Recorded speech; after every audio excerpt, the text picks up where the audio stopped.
Thank you. Thank you.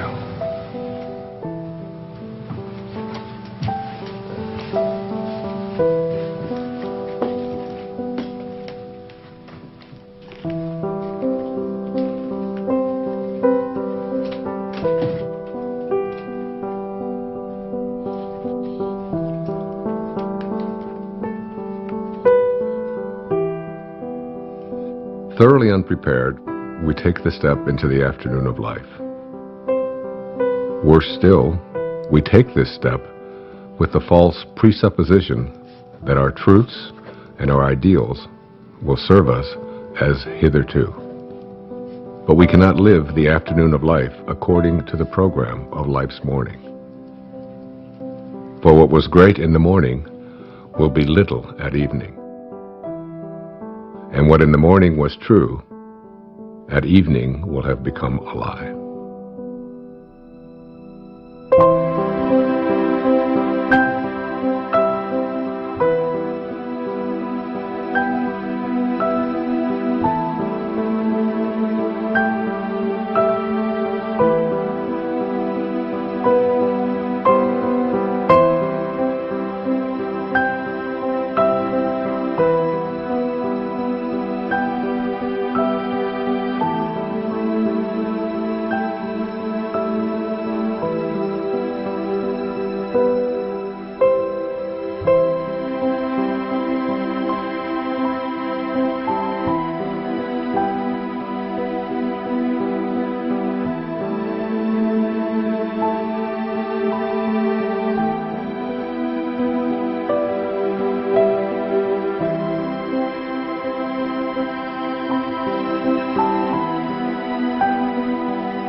Got him looking on that one, too. They rotate up at the outside. The fence is just getting in the zone.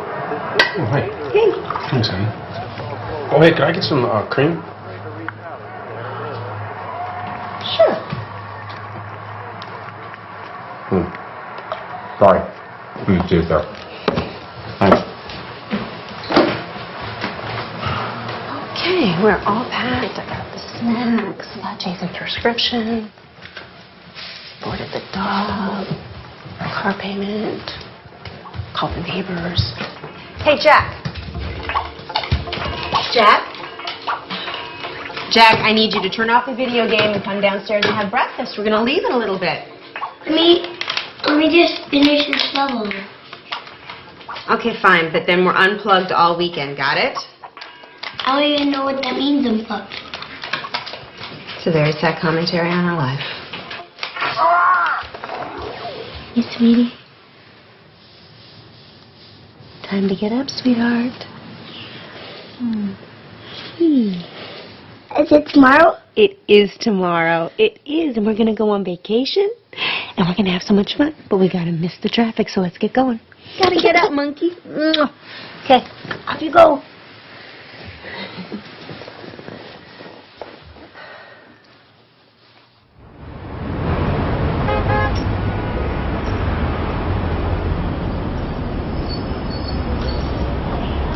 You're overreacting, Larry. I don't know what they can do. They can do a lot of damage to your image, Chad. Now listen, you have a brand to protect. More development can't afford lawsuits from environmental groups. This just isn't the right climate for that kind of stuff. What are you suggesting? I suggest you decide on some sort of compromise, or we'll be tied up in court, and you won't be able to start this project at all. You know, why didn't this come up when we did the impact report? I mean, for God's sake, we're talking about a tree. No, it's more than a tree.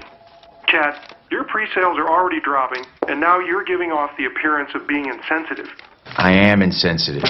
It's a tree. You're paying me a lot of money for advice You know what, that you're not Larry, listening we'll to. talk about this later. No, wait a minute, Chad. You're charging me Chad, by the please, minute. I'm hold on. hanging up now. Don't act. What was that about?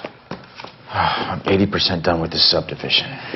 Why don't you just not build near the tree? Then I lose money and you don't get your bonus. I'm not reconfiguring an entire section of it because of a tree. Never mind then. Have you made a decision about the board meeting this weekend in Monterey? Wait, what is this about? The House of Hope and Promise. Next time someone asks me to be on one of these boards, shoot me. Hugh Johnson is on it, remember? I went to great lengths to get them to ask you to be on it. Yeah. If Hugh Johnson's on the board, I'd better be on the board. In case you've forgotten, the House of Hope rehabilitates homeless families. I have put all of the information in this file for you. You can catch up on their mission in the car on the way there. I know what their mission is. It's to give handouts to people who can't handle things themselves. You know what? I never got a handout, and I managed okay. I will call your publicist and get them to say something about your philanthropic work. Hey, actually, that's a good idea. That'll deflect from the whole tree issue. Always thinking.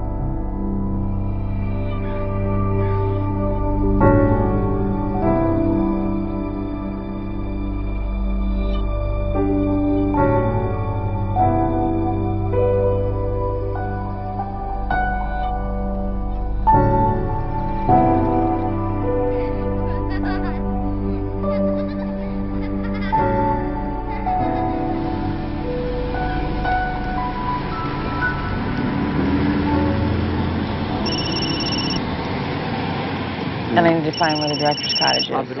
Hello? You gotta get a new van, bro. Yeah, what happened? Well, it's kind of hard to hear you. The reception's shoddy up here. What do you mean they're reconsidering? You're kidding, right? Well, you're my agent. Too violent? What does that even mean? I don't make slasher films. I make art. You got to convince them of that. Do they even know the talent we have on this? You got to find a way to get them. Look, he shook my hand. He looked me right in the eye, and he said, "This is a go project. I want to do your film." Yes, because if the money doesn't come through, I'll have to scramble to get another investor. I thought this was a sure thing. Excuse me, coming through. You want to make me happy? Get the money from my film. That would make me happy. I gotta go. I'm on the Wayne Dyer thing. Hey, bye. Wow, damn. Is there anything we could do? You got about $5 million? If I did, would I be here? Then I don't think you can help me. Cheer up, David. It's a quick job. It's quick. It's quick and fun. It's 6:30 in the morning, Sarah. It's not going to be fun. It's just a job. Nothing artsy. We'll get them their footage, and then we're out of here. Wayne! Good morning, David. How are you? I'm great. I hope this isn't too early for you. Oh, no, I've been up for hours. Good, good. This is Rob, our cameraman. We're very lucky to have him. Nice to meet you. Ron does sound. Hey, Ron, nice to meet you, my And friend. this is Sarah, my Sarah. production coordinator. Sarah. She's Pleasure. very resourceful. Great. If you need anything, just ask her. Got it. So if you're amenable, I thought we'd head down to the social hall area and then set up down there. Let's do it. I'm ready. I've been ready for hours. Yeah. Oh, let's do Grab your cape. Let's go. it. Super. After Do it. you, John. All right. All right. How'd you sleep? I slept great.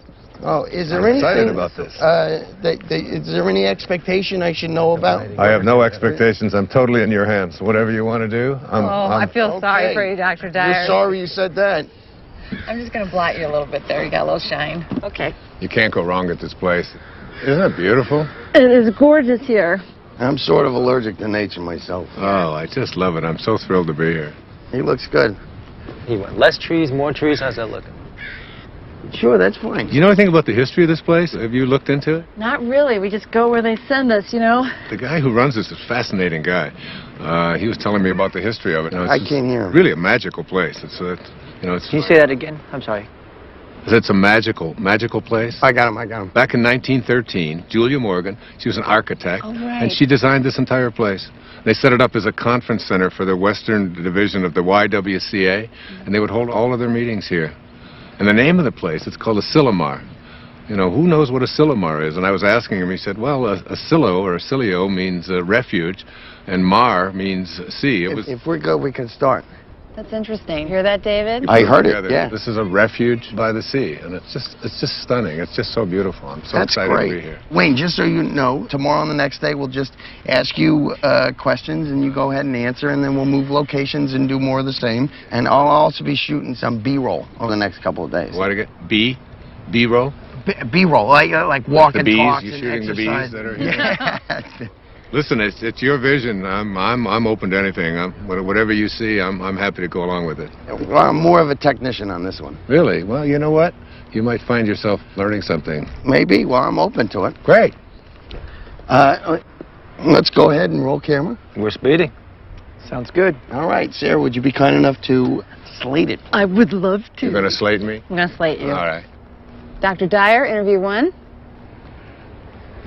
Okay, Wayne, you came up here to write your latest book. Can you tell us a little bit about what you came up to write about? Yeah, I'd be happy to. One of the things that has intrigued me over the years is so many people coming up when I talk about purpose and finding meaning in their life is what is my purpose? How do I find it? It always seems to be eluding me. I can't seem to get there. I've always felt that the real purpose of life is just to be happy, to enjoy your life, to get to a place where you're not always trying to get someplace else.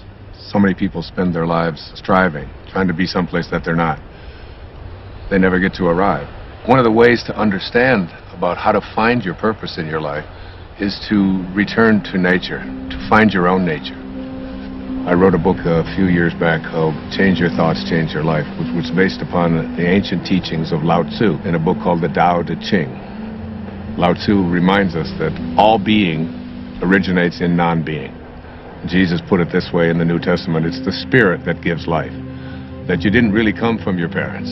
You really, all of us came from this place called spirit. And when you showed up here in this world, you showed up here from a tiny little drop of human protoplasm, a speck, if you will, and everything that was in that little speck that became you, everything that you needed was in that tiny little speck.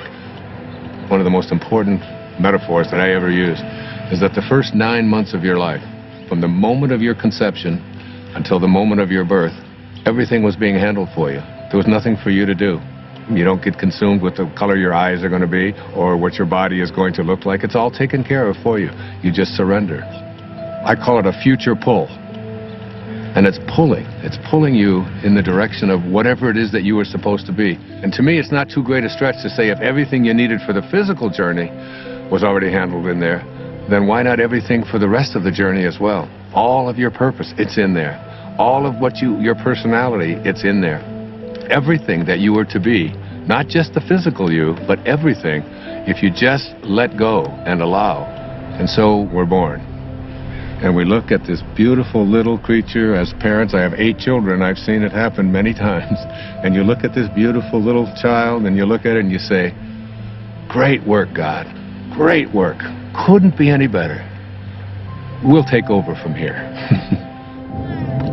And then we're surrounded by all these people, our family, our culture, wherever we go. And we begin to be told that we can't really trust in who we are.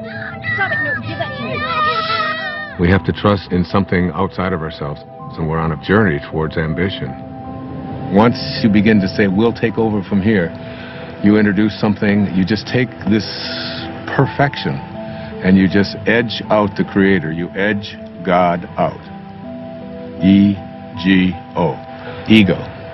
This ego is the part of us that starts to tell us who you are is not this perfect divine creation, this piece of God that you came from. It doesn't say that. It says who you are is what you have. It begins with things like our toys, and then our bank accounts, and then the possessions that we have. Before you know it, we begin to identify ourselves on the basis of our possessions. We begin to take on a set of beliefs about the more that I have, the more valuable I am as a person. And so we spend our lives taking these young children and immersing them in a culture that emphasizes more. It becomes almost a mantra of the ego. You have to have more. And the more you have, the more you are aware of how much other people are trying to take it away from you. The more you get consumed with how do I protect it and how do I make more of what I have. The dilemma here is that if you are what you have and things go away, then who you are also goes away in the process. Going somewhere? Yeah, I thought I'd come with you. Why? Why not? Because this is a work thing. I'll be in meetings all day tomorrow. I'll have nothing to do. Doesn't matter if you're busy. I'll go shopping or something. I'll be fine. Hi. Sorry, we won't be needing you after all. Thanks, you can go. What are you doing? Come on, it'll be a beautiful drive. Which car should we take? You are not coming, and I do not want to drive. I want to be driven because I have work to do. Okay, well then I'll drive. Let's take the Porsche. Denise, the place I'm going, it's not the kind of place you're used to. It's rustic. I think I can handle it, Chad. I know how to rough it. You know, I don't understand the sudden desire to spend time together. I just want to get away. Would you prefer I got my own room? Okay, what's wrong with you? Maybe I'm interrupting something. Oh, come on. Are you meeting someone up there? Of course not. Look, I don't even want to go to this thing. Well, then, all the more reason I should go with you. You're not going to fit all those bags in the Porsche. Why don't you help me try? The second aspect of the ego is this idea that I am not only what I have, but I am what I do as well. You going to get that? No, please. Go ahead. Oh, it's all right. No While we're problem. stopped here, do you want anything, Dr. Dyer? You want water or anything? No, I'm fine. Still rolling, guys. We're cutting. What? Oh, keep rolling. Please. So, second component of this ego is the idea that not only is who I am what I have, but it's what I do.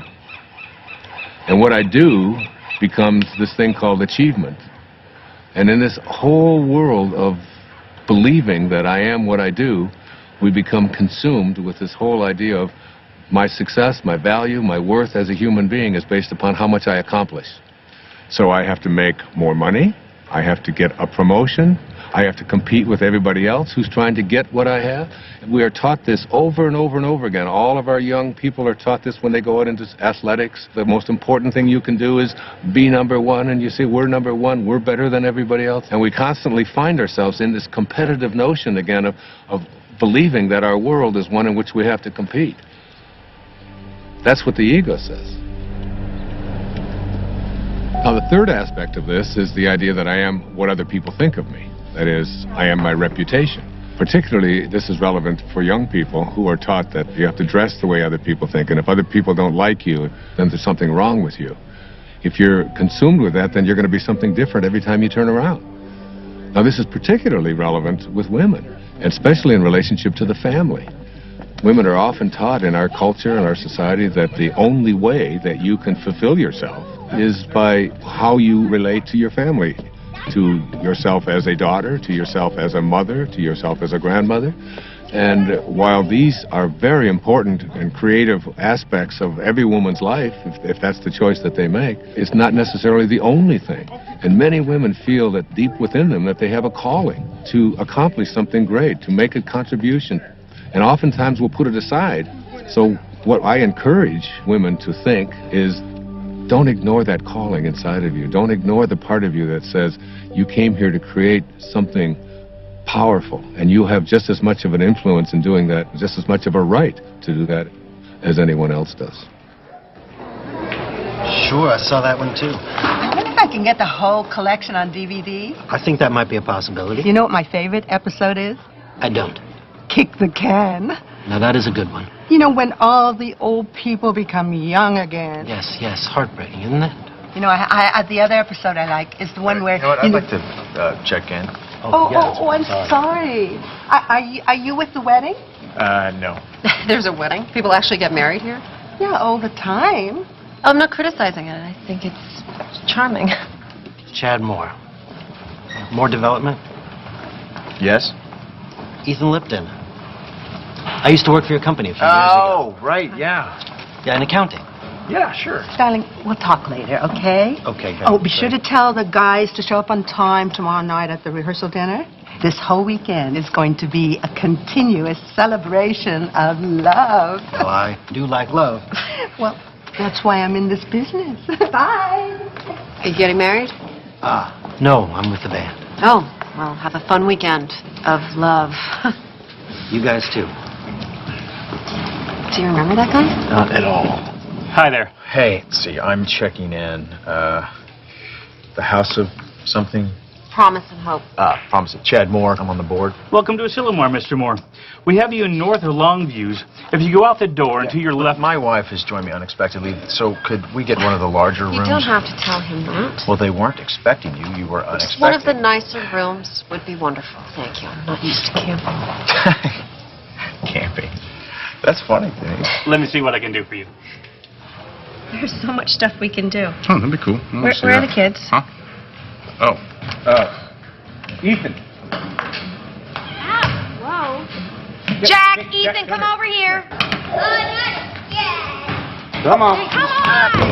Get over here. Come here, troopers. Take you and go with your mom.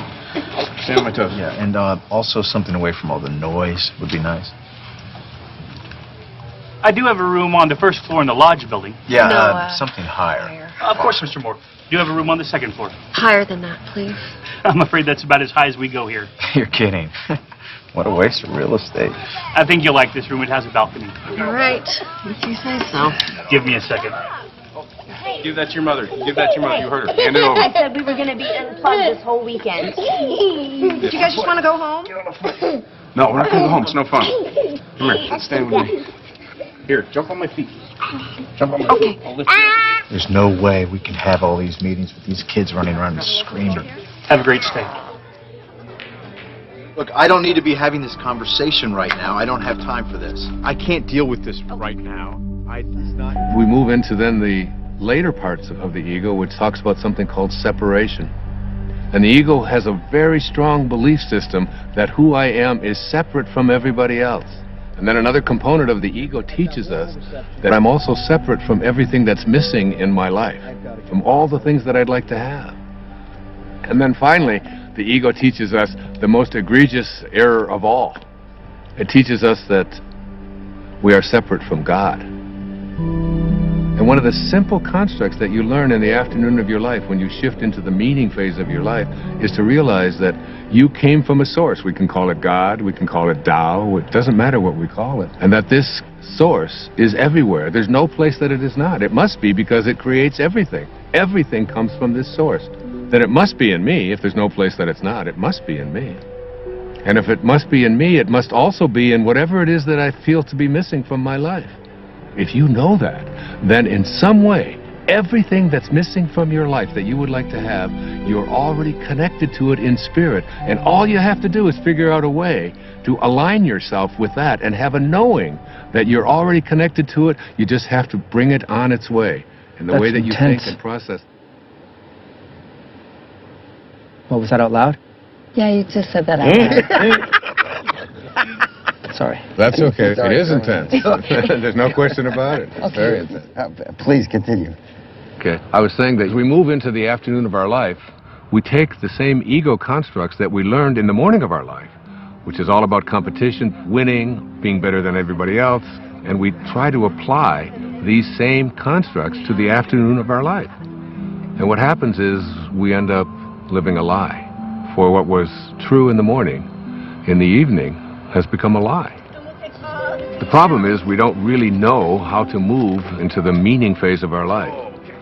This is when we have to learn to go back to those first 9 months, from the moment of our conception until the moment of our birth. Lao Tzu speaks about this in the Tao Te Ching. Let yourself be lived by it. He says that the Tao does nothing. It's leaving nothing undone. This is where we have to get to a place where we can surrender and have a knowing that we're not alone, and that we're going to be guided, and that we have a nature, and that we can trust in this nature. It's not something that we have to always be struggling with. It's not something we have to be in charge of. Literally, think about it. Let yourself be lived by it rather than you taking over. But as we move into the meaning phase of our life, what's happening is we begin to think about fulfilling a dharma, fulfilling a destiny, fulfilling something inside of us, a calling that only we can feel inside of us. No one else can tell you what that is. But if you feel it and you know it, winning and being ahead of other people takes a back seat to feeling fulfilled and living your life on purpose.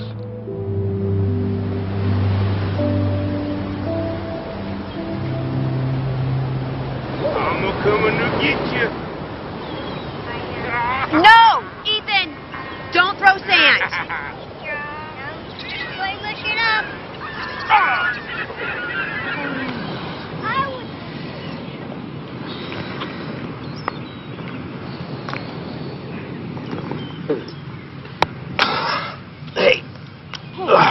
Get anything to drink? Juice box? Sure. I'm gonna go back and get some more sunscreen. Really? We got clouds. No, they can still get burned. Okay. You gonna walk back? Yeah, I'll be fast. Well, we can wrap it up here. No, look at them. They're having so much fun. I don't want to drag them away. I'll be right back. Okay.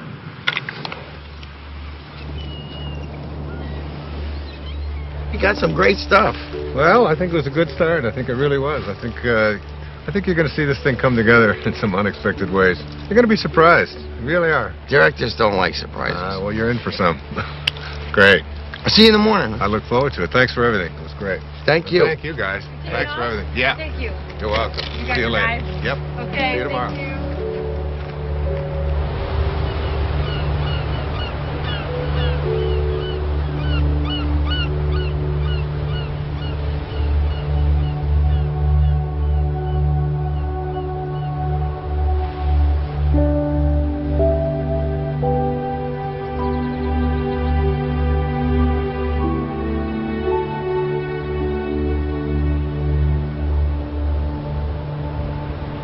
Amazing, isn't it? Yes, it is. Looks like they're reaching for each other. Sorry? Well, the trees, it looks just like they're reaching for each other.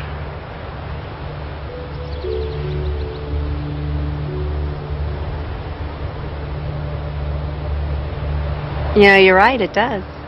The whole place. It's like a different painting every day. You know, you're very fortunate to work here. I know. Hey. You want a lollipop? Excuse me? It's root beer. You like root beer? Actually, I do. It's root beer, but with a little bit of licorice. Thank you.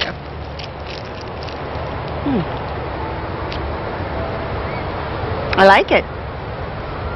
I like everything about this place. Like what? What do you like about it? I don't know, it's just, it's so beautiful. I can't describe it. In words, yeah. I guess so. I mean, words versus images. Images? Pictures. No, don't do that either. I used to. When I was in college, I used to drive down to the beach and I'd sketch for hours. Oh well, doesn't matter anyway. Oh well.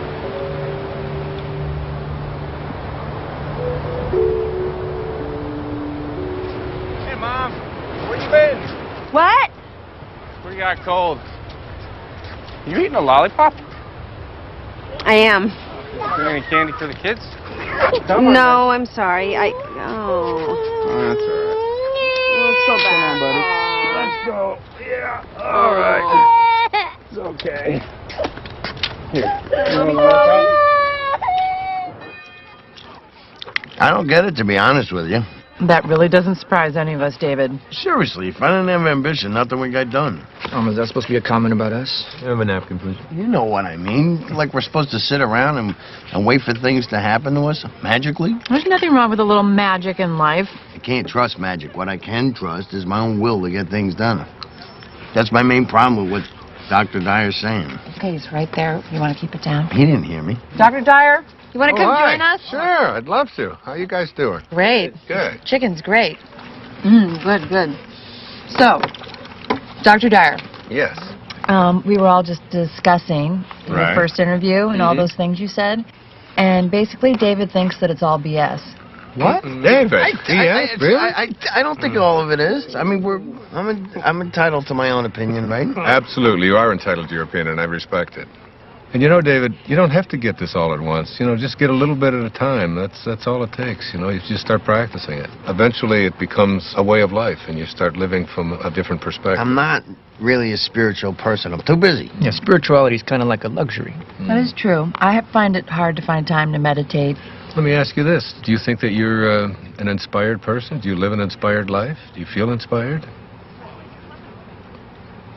I have no idea. Really? Well, let's take an example.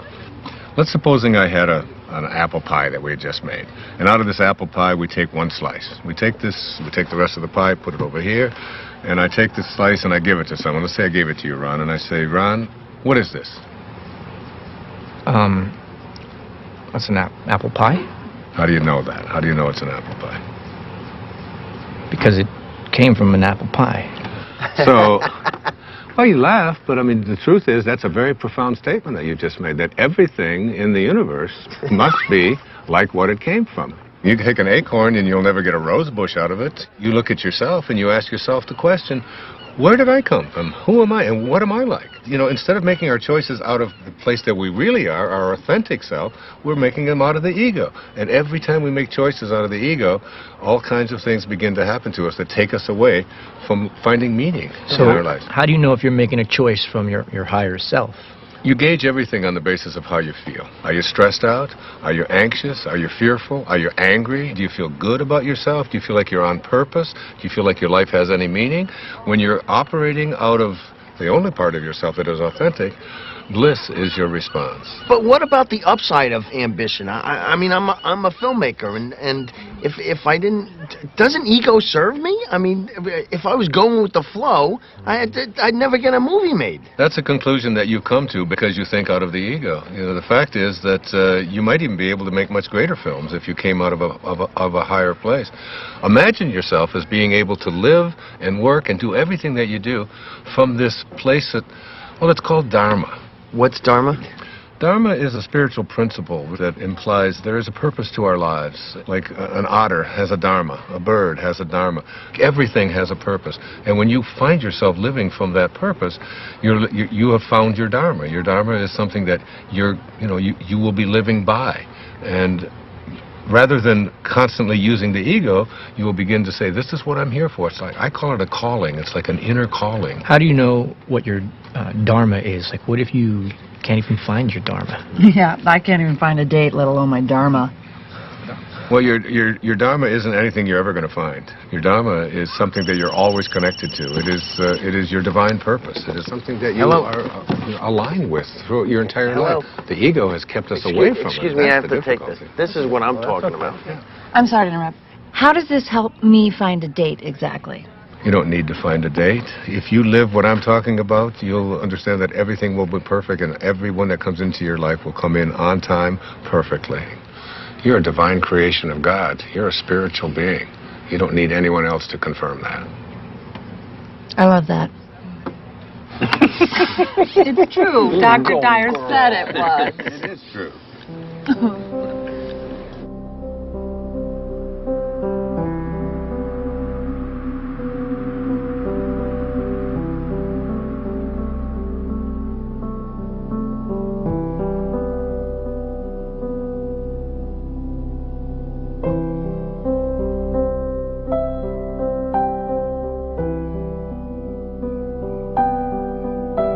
You know, I don't want you to think that I don't appreciate what you're saying. I do. Not that you would necessarily be concerned with what I'm saying, because that's the ego telling you what to think, right? So you were listening? Yeah, I'm listening. I just think it's good to have a plan. Well, what's your plan?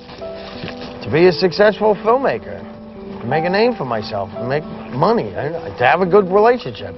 So you're talking here about prosperity, you're talking about abundance, you're talking about happiness. I haven't any problem with that. I've been attracting abundance and prosperity into my life forever. I think it's actually quite easy to do. I really believe in that. For you? Well, you know, the problem what you're talking about here is the ego. The ego and your attachments. You know, you become attached to you know, how much money you're making and how well your film is doing, and is everything working the way I've been told that it should work. When you become attached to things and they go away, you then lose who you are. But it feels so much like survival. We're not talking about survival here. We're talking about a shift away from the morning of your life and having to do everything for external reasons and moving into a higher place in your life. Why don't we start with that tomorrow? How to make this shift? It's a good idea. You know, I tell my audiences all the time that if this is something new to you and you've never heard it before, There's a shift probably heading your way as well. Ha! That's all I need. It could happen.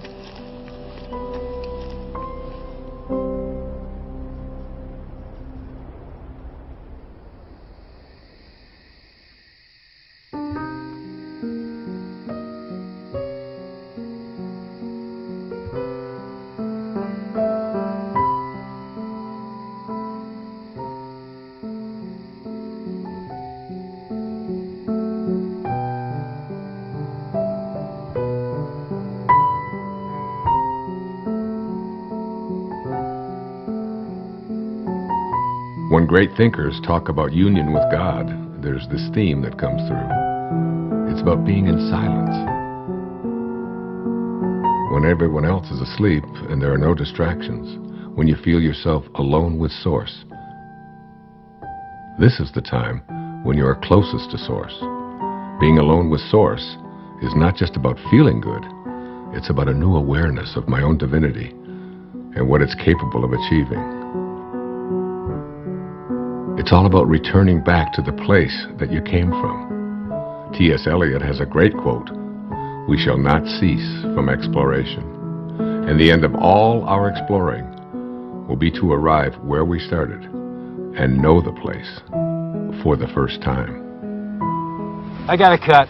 Wayne, hold there for a minute. Hold there, Wayne, for a second. What is it? It's a bad angle. I gotta be lower. How long? 5 minutes. Wayne, take 5. Just hang there. We're readjusting the shot. Absolutely, no problem. You want some water, Dr. Dyer? No, thanks. I have an ocean here. Finish that test real quick. Hi, you've reached the office of Alex Chase at ICM. Please leave a message for Alex or Jason at the tone. Thanks. Alex, it's David.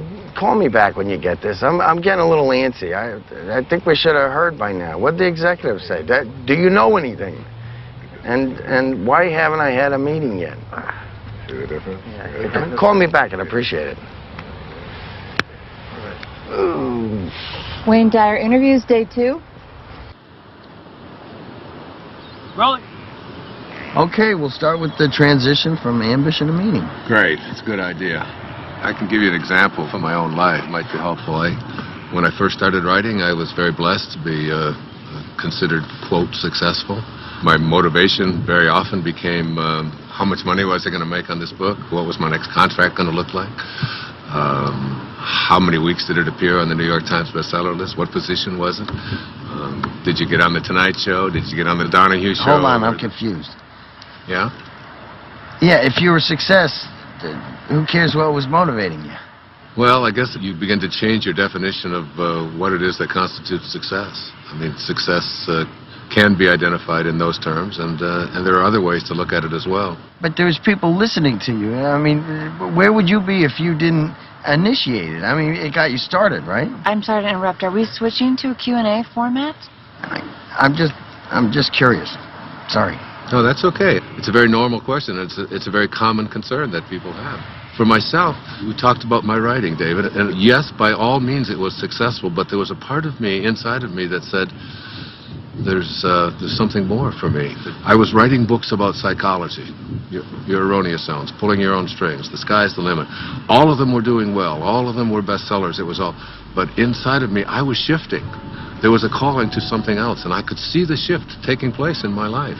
And the shift was, it was more in the direction of spirituality. It was more in the direction of higher consciousness. I began to become excited and thrilled by reading people like Krishnamurti, by reading people like Muktananda. And I remember going to my agent and I said, I want to write a book about how to take some of these great spiritual ideas. He said, no. You're going to write a book about sex. He said, this is going to sell. This is like Dr. Ruth has got one, but you're way better than Dr. Ruth. You know, and he's going on and on. And he said, and then I've got a second book for you, and we're going to do a 2-book deal. And you're going to write a book about how to make money. You know, Wayne Dyer's approach to making money.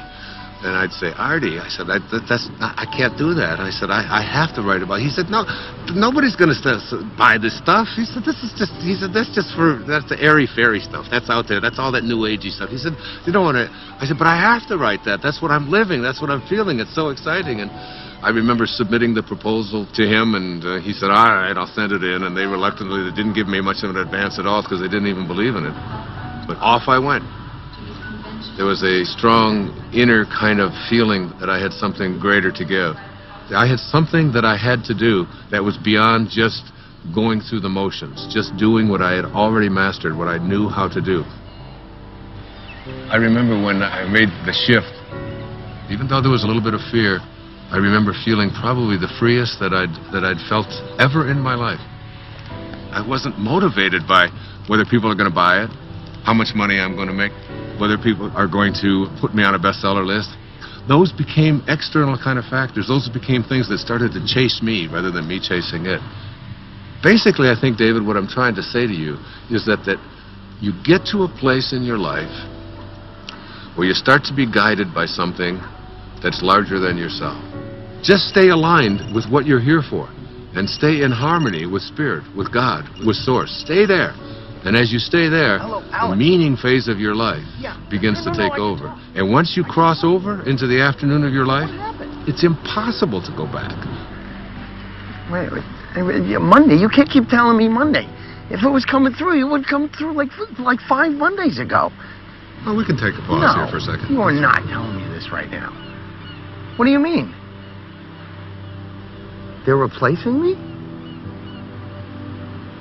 You don't know what to tell me? This movie meant everything to me. I bought them this movie! It's my movie!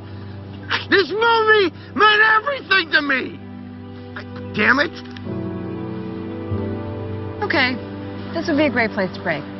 Is he okay, you think? I think he's going to be fine. Let's just call it lunch. Everybody get something to eat, okay? And then, as soon as I...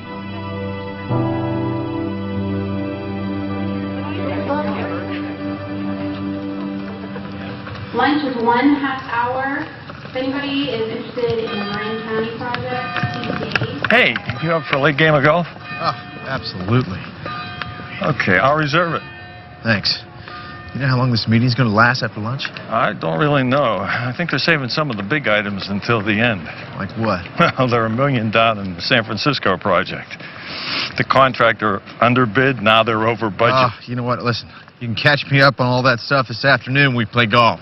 You're not coming back? Oh, no, I am. I'm going to try. I just got a lot of work to do. See you later. Okay.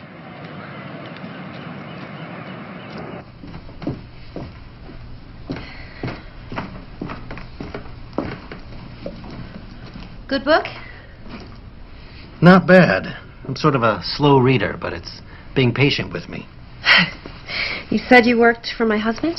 A long time ago. I don't think he remembers me. Oh, I think he remembers you. Well, he let a bunch of us go all at once, because, he needed to scale back. Sorry about that. Hey, it's okay, truly. It's one of the best things that ever happened to me. I needed to try some different things, pursue some other avenues. Like your music? Like my music, yeah. Well, it sounds like your story has a happy ending. Not yet, I hope. No. Don't rush me now. No, that's not what I meant. I meant you seem happy. Well. Hey, you know what? You and Chad ought to come to this party that we're playing at tonight. Oh, thanks anyway. Yeah, come on. It's supposed to be a continuous celebration of love. Isn't that what she called it? Oh, yes, I think she did. Okay, so you guys have to be there to help us continuously celebrate. I can't crash a party. I just invited you. You can't invite us. Too late. Sorry. Happened. No. Thanks, though. I'll see you around. Okay. Wear something comfortable.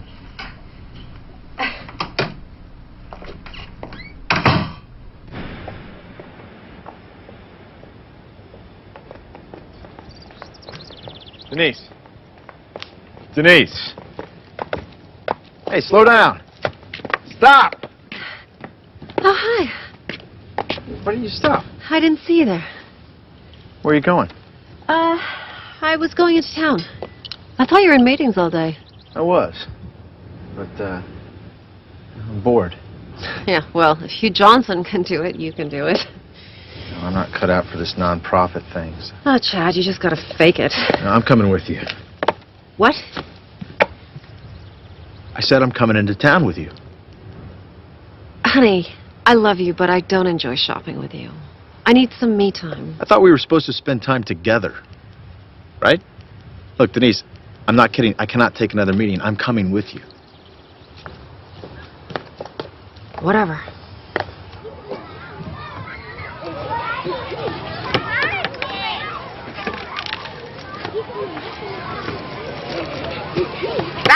Hey! Guys! Stop it! Take it over there or you're going to lose the water guns. Oh, they got you all wet. Ah, it's no big deal. It's just water. Water is soft. Don't give it another thought. It's great. I am so sorry. Don't be sorry. I've got 8 kids of my own. I've got grandchildren. You know, these things happen. Things get messy once in a while. It's fun. Well, thank you. That makes me feel a little bit better. I always see it as an opportunity to sort of practice what I call non-interference. Oh, I wish I could do that. Oh, you can. Of course you can. Really? I mean, I'm their mother. Isn't that a little irresponsible? I don't see it as irresponsible at all. I think parenting is not about having children lean on you. It's about making leaning unnecessary. Yeah, they've got a compass. Let them follow their own compass. What would I do with myself if I wasn't interfering? Oh, I don't know. Do you ever think about music or art or something like that? How'd you know? Know what? Nothing. Thank you. It was really, really nice talking to you. Well, you too. God bless you. Namaste. Namaste. All right, guys, come on. Time for lunch. I don't want to eat. Me either. Before the ants eat them. Just come and eat when you're hungry.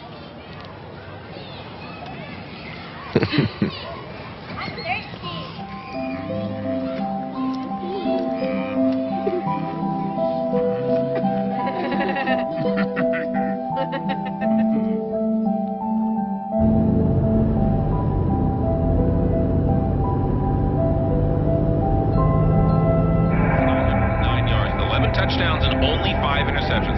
Now listen, Bob, the next Peyton Manning, you want to put 10 bucks on? And definitely had that signature moment during the game against the Bears. Yeah, but you know, he could crack many quarterbacks.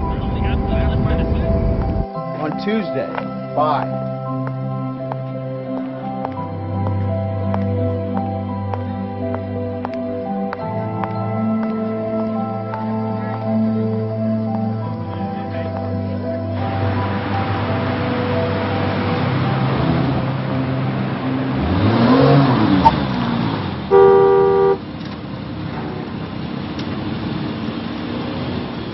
I think I'll return that dress.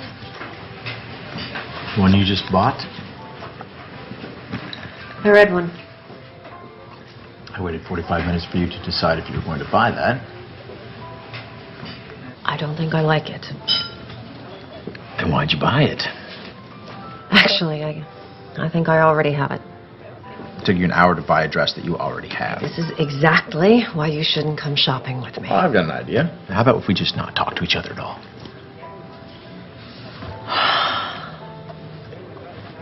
Jesus, Chad. I really should have come alone. I've got a lot on my mind. You've got a lot on your mind. What could you possibly have on your mind? All right. I wasn't going to tell you this until tonight, but...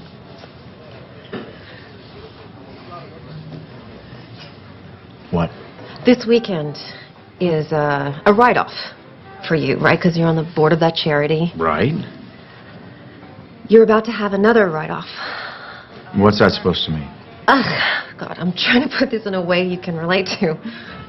Yeah, well, I'm not relating. I'm pregnant. What? You're joking. No, I'm not joking. I don't want kids. I know. I didn't either. But this just happened, and I thought, I don't know, maybe it's time for change. You know, that we should experience this thing that everyone says is so wonderful. You know, maybe it's time to stop being so selfish and start thinking about something other than... selfish. I like being selfish. I like our lives. We come and go when we want. We're happy. Oh, you think we're happy, Chad? I don't know if we're happy. I mean, God, you're always at work. We never see each other anymore. I'm always at work because I need to buy you the things that you want, Denise. Cars, clothes, houses, everything you want. But still, it's not enough to make you happy. Please, keep it down. I want this baby. I think it could be the most wonderful thing we could do with our lives. Come on, I get what this is about. This is about you feeling like you haven't done anything in your life. So you think you need a baby to feel validated. Well, you know what? I don't. I've worked my way up from nothing, and I will not sacrifice our lifestyle so that you can indulge in yet another distraction. Wow. A baby is not a pair of shoes, Denise. I know that, Chad. You are so cruel and you're so mean. God, you used to be fun. What happened? You planned this, didn't you? It was an accident. Sir, I'm going to have to ask you to leave. Please. It can happen. How could you do this? How could you do this? Thank you so much. Thank you for making this the tender, precious moment that every Tender, woman precious dreams about. moment? We don't have tender, precious No, moments. we You know what we don't. did have? We had a prenup, an agreement. You signed it. No kids. I know, and I changed my mind, okay? People can change. Well, you know what? Chad. I didn't change my mind. What are you going to do about it? Divorce me because I'm pregnant? I might. As a matter of fact, I'm definitely divorcing you. Will you please shut up? I'm definitely Fine, I don't care. Go ahead. I'm better off raising this baby without you. Good luck. You signed that prenup. You won't get much. I'll make sure of I it. hate you!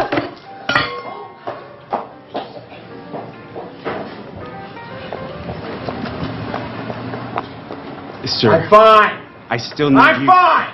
Sir, I am still going to have to ask you to leave. Oh, I'm leaving. Don't worry about paying. No, I am definitely paying for this meal. Please, sir, it's not necessary. Oh, she's got my wallet. Hey!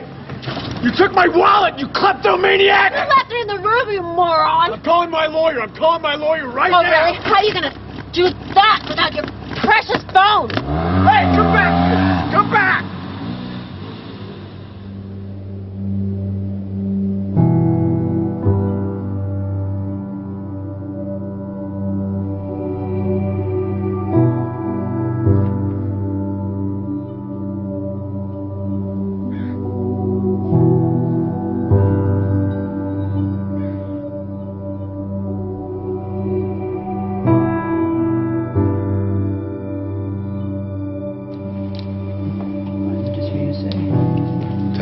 Testing. 1, 2, 3. Can you hear me? Great. Okay. Dave. Nice of it being in the cold, Hey. huh? It is. You want to stay with the same frame size, right? Yeah, sure. Okay, guys. Ready. Okay. Rising. Okay, Wayne, can you just shift your chair just a tiny... Sure. How's that? Oh, perfect. Okay. Perfect. Okay, so we good? We are good. All right. David. We're rolling. David? David, why don't we take it from where Wayne was talking about the shift? We can just continue from there. Sounds good to me. Okay, this shift, this movement from ambition to meaning, from the morning to the afternoon of your life, generally it's preceded by what we call a quantum moment. Sounds strange perhaps to use a term like that, but quantum moment really refers to the characteristics of what it is like when you have what Maslow called a peak experience. The first of these qualities, there's 4 of them. The first of them is that it's very vivid. The second quality or characteristic of these quantum moments is that it's a surprise. And the third characteristic of these quantum moments is that they are benevolent. They always feel good. The fourth and final quality is that it's enduring. That is, it isn't just something that comes and then goes and it's out the window. It lasts with you forever. For example, I left drinking behind in my life 21 years ago. And I couldn't even imagine that I could have given it up because I'd always had 2 or 3 beers every single day for the previous 10, 15, 20 years. I couldn't even remember a day when I hadn't. And I knew that I had to make that change. And it was 4:05 a.m. in the morning. I could remember the clock when it turned. I woke up, and there was like a breeze in the room, something that I'd never experienced before. The smell of roses. This was 21 years ago now. I can tell you what was hanging on the closet, the hook that I had there. On the mirror there, I had a cartoon that I had there. I can still see that thing exactly as if it happened this morning. The vividness of this is something that I've never ever been able to forget. I can remember how surprised I was at what was happening at that time. It was almost as if some kind of force had taken over, and I was just amazed by it. So if you're lucky this happens to you, David, it has nothing to do with luck. It's like when the moment is right, when you are in a different state, in a different place in your life, exactly what is supposed to happen will happen for you. The low points in your own life, these times when you think that nothing could go any worse, oftentimes are the things that we need to propel ourselves to a higher place. Let me give you an example. The night before that moment that I just described to you, I had taken my entire family, 5 children, and my wife, and we had all gone to this restaurant. And like I always did, every single time I went to a restaurant, I ordered not just 1 beer, but 2. And that was so that in case the waiter wasn't there when I wanted my second one, I would be able to have it. And the waiter said to me, "Oh, excuse me, sir." He said, "I'm sorry, but I can't serve you alcohol." And I said, "Why?" He said, "Well, last night one of our waiters served someone who was underage, and we had our license suspended." I said, "Come on, we're getting out of here." And I made each one of my children get up, get back into the car, strapped into their car seats and so on. My wife, who, God knows, had so much to do, and it was such a hardship for her. But it didn't seem to matter to me at that time, because I wanted to have my beers, and I was making myself more important than everyone else. And we drove off and went to another restaurant. And I can remember thinking that night as I went to sleep how ashamed I was. My wife tried to talk to me a little bit about it, but I would have none of it. I was right, and that's just what the ego always makes you. It makes you right. And that night, that experience that I had at 4:05 a.m. the next day, not only did it get me off of alcohol, it probably saved my life. It transformed my life in so many different ways. And it was all because I was open to it. You don't believe that? Sounds like more sitting around until some sort of epiphany comes to you.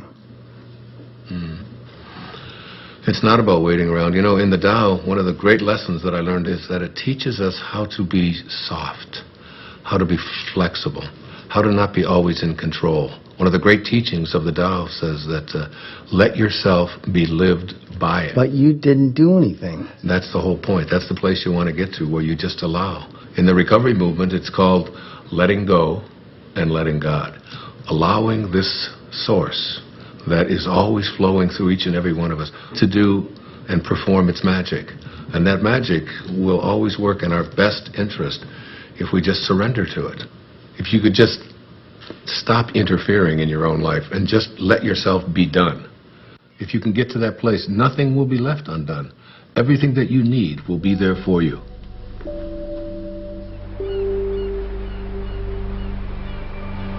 It's mysterious for most of us because we believe that we're the ones who have to do everything.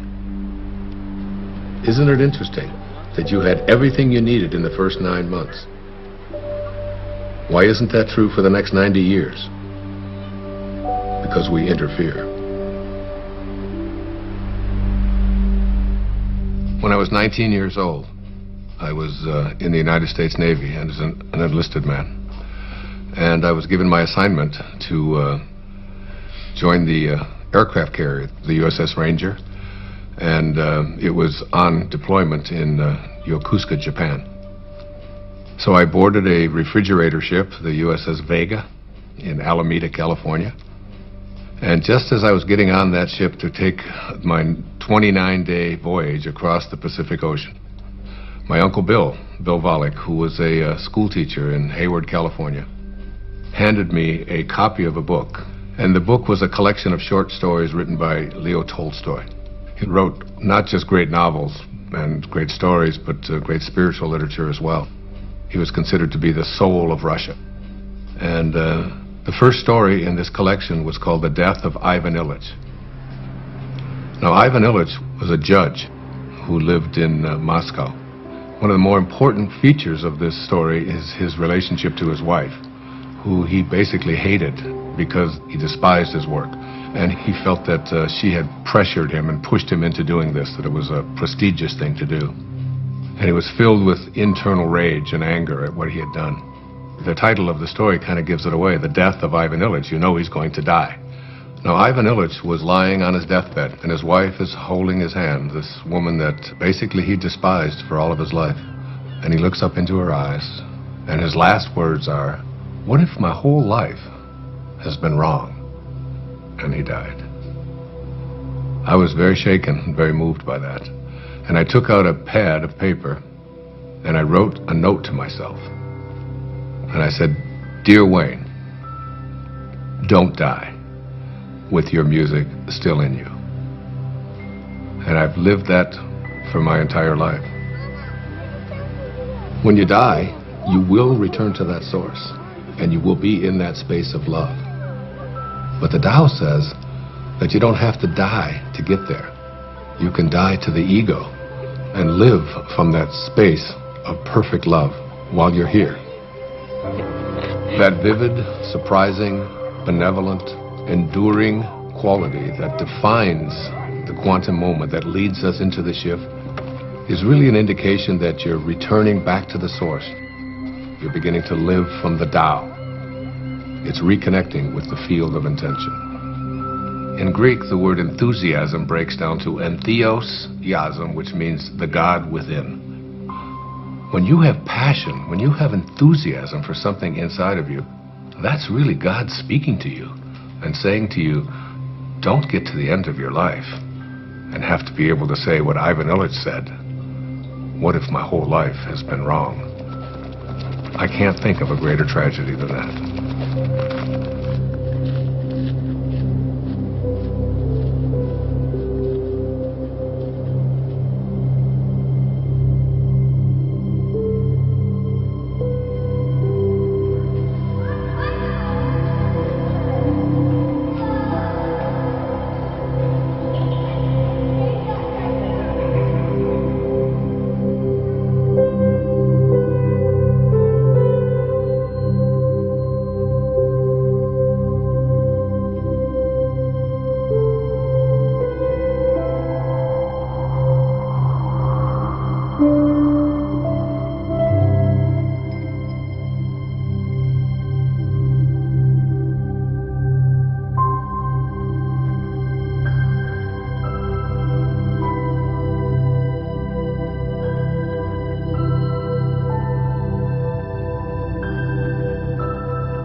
Hey, Mom! What is it? Eartha, Mom, where'd you go? I'm sorry. It's just... It's so beautiful. I was imagining how I'd paint these trees. You don't put paint on trees. Oh, no, honey. It's, like make a painting of it. You know, like you make a picture in school?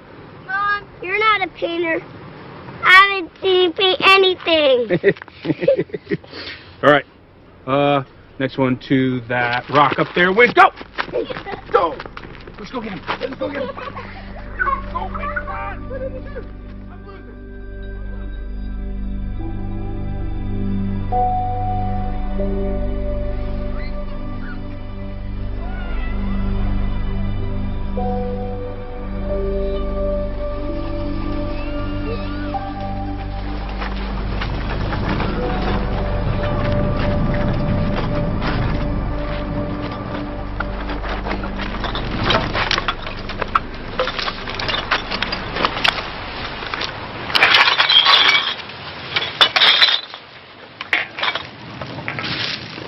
Hey, here's some money.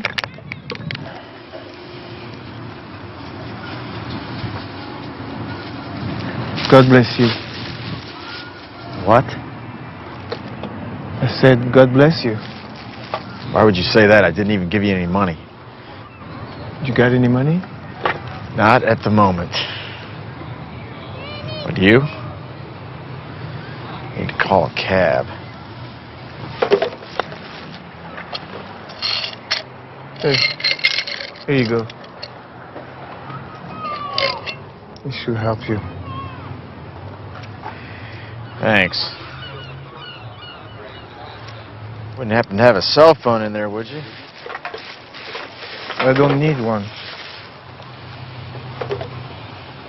You make money with that stuff? I make good money. Where do you live? Over there. Over there. But my favorite place is there. Under that tree. That's my favorite. I know that tree. We're friends. It's a good one, huh? You know what you gotta do?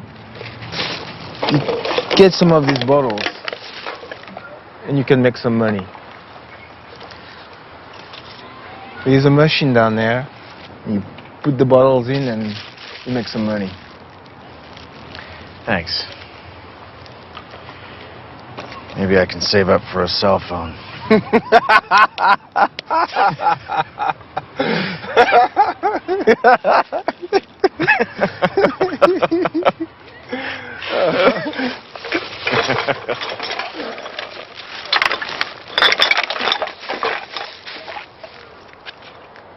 Hey.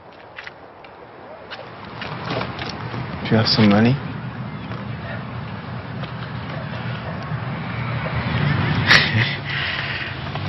I do. I have 6 pennies. God bless you.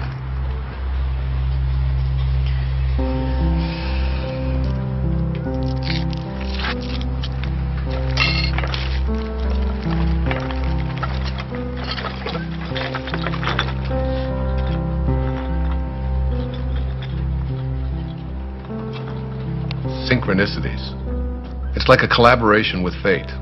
All of that becomes the norm, and the ego is no longer the driving force in your life. You begin to recognize that there's a powerful organizing intelligence that's in all things, and it's working with you and for you, almost as if you're making it happen by just being connected to your source. The destiny that appeared to be imposed upon you by something outside of yourself is no longer the relevant driving force in your life. You're connected to the source, and it's almost as if this divine organizing intelligence, God, the Tao, whatever you want to call it, it's almost as if it's saying to you, you play the music that you came here to play, and I'll be there to help you overcome any struggle or any obstacle that comes along. And it's not going to be a struggle because Source is supporting you. Yes, hi.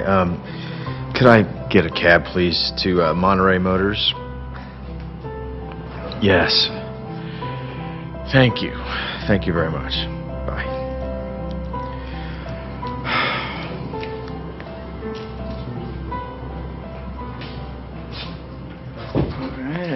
I can't stop thinking about what you said about a destiny being imposed upon you.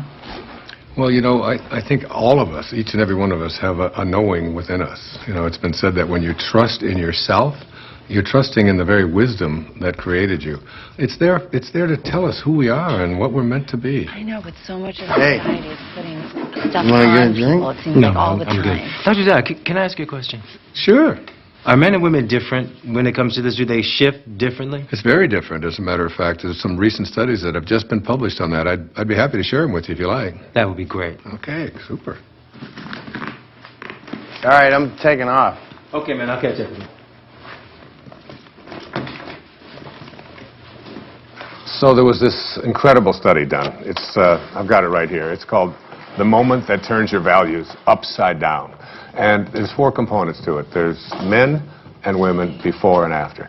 Now, before one of these quantum moments, they were asked just to list the most important priorities of their life, from the most important to the least important. Now, for men, the very first and most important value that they had learned was wealth, the accumulation of money. It's not really that big a surprise, because we are taught as men when we're growing up that your job is to support your family, your job is to get ahead. And the second most important value for all of these men was a sense of adventure, to go out there and, you know, conquer the world. Be the guy. Yeah, absolutely, be the macho guy. The third was achievement. You know, as men, we're raised to believe that you are what you do, what you accomplish, what you're able to create. The fourth is the idea of pleasure. You know, going out with the guys, getting as many dates as you can, having as much fun as you possibly can. The fifth of these is to be respected, all right? And we all know as men what that means, you know? You're not giving me any respect, man. And then you get out there, and when you're growing up and you're a kid, and if you don't get respect, you're having fights. Here are the top priorities of our lives, you know, be able to make money, to have a sense of adventure, to have, you know, to achieve, to feel pleasure, to be respected. That's basically the morning of our life. This sounds like my list. What are you talking about? When was the last time you had fun? Oh, do not even listen to her. I know how to have fun. Do you mind? I'm trying to hear Wayne. Go on. Thank you. I appreciate that. All right. So the second part of the study, which is the after. A quantum shift has taken place. Same questions, only it's many years later, and they followed this over a lifetime. And the number one value is spirituality. Spirituality. The number one thing. It has gone from making money to spirituality, which wasn't even on the list before. You can't even find it. I've got the top 15 of them listed right here. It's not even on there. The second one is personal peace. Less anxiety, less stress, if you will. The third one is family. Now, family was on the other list, but it was way down before. Now, what happens after one of these moments, you begin to look around and say, what is it that's important to me in my life? And then the next is God's will. This is the one that says, I have a sense of purpose. And then honesty is the fifth quality. Not just honest that I don't steal, but how honest am I as a man, you know, with my feelings, with yeah, that's exactly right, you know. Those are the top qualities for men. So there's the before and there's the after. You can see what a significant change this is, what a shift has taken place here. Hey, everybody. Hello.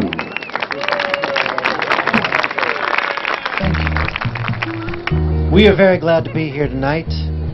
Steve and Lisa are dear old friends of mine, and so when they asked me about the prospect of our band playing at their wedding, I felt like I had no choice but to say, are you sure? Are you positive that's something you want to inflict upon your friends and family at your wedding day celebration? And Steve and Lisa assured me that that was exactly what they wanted to inflict upon their friends and family at their wedding day celebration. And so, here we are. You need a bossy man to love you, a bossy man to hold you close, a bossy man to dress and care for you, a bossy man to take control. You need a man with all the answers, a bossy man to run the show. The bossy man, he pays for everything. He never says, I do not know.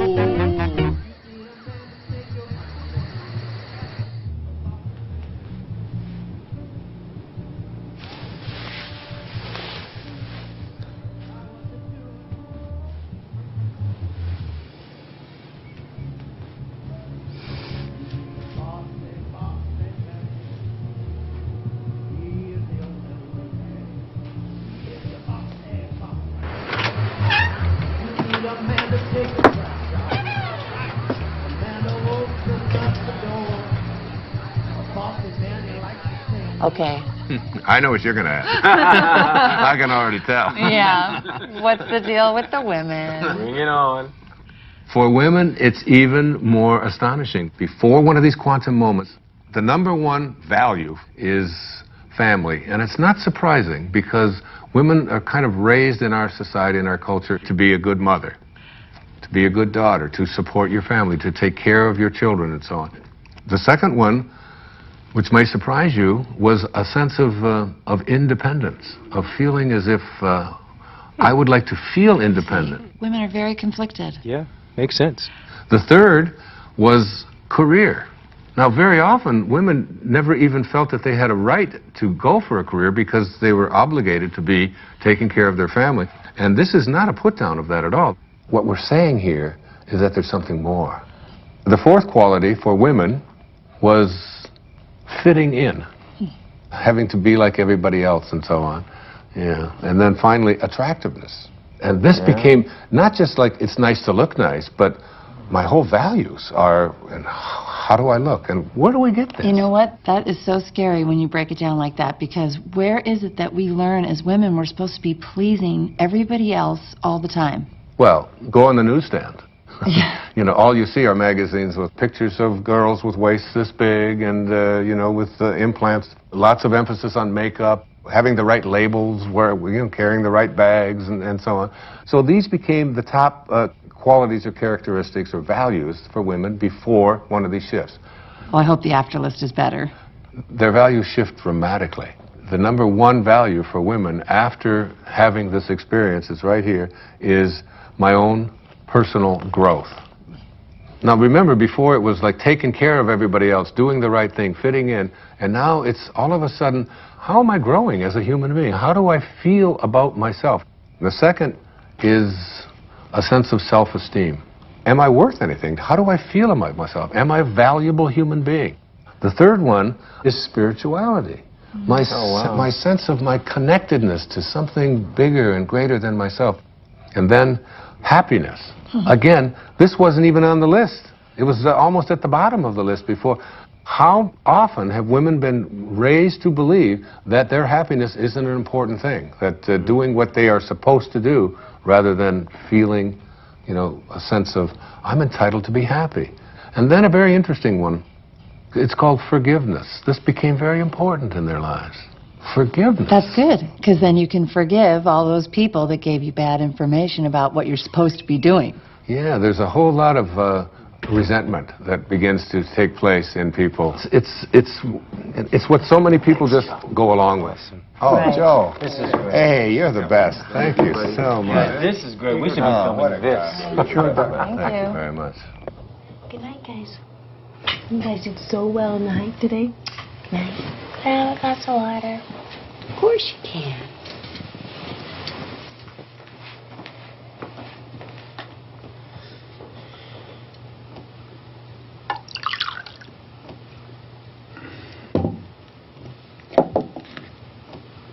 Jason, what's this? This paper and pencil wasn't here before. I don't know. No idea.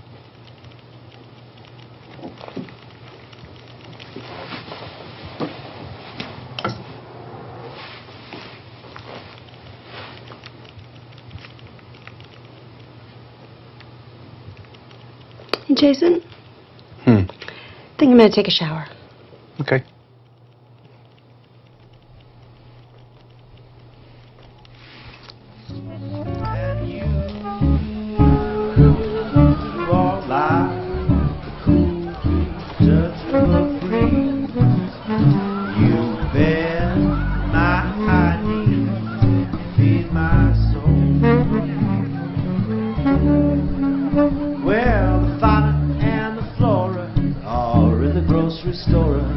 Someone's getting rascally and spry.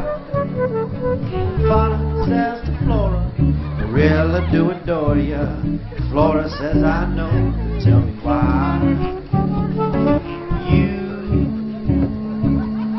are like one hot spot in the sun after a long winter storm.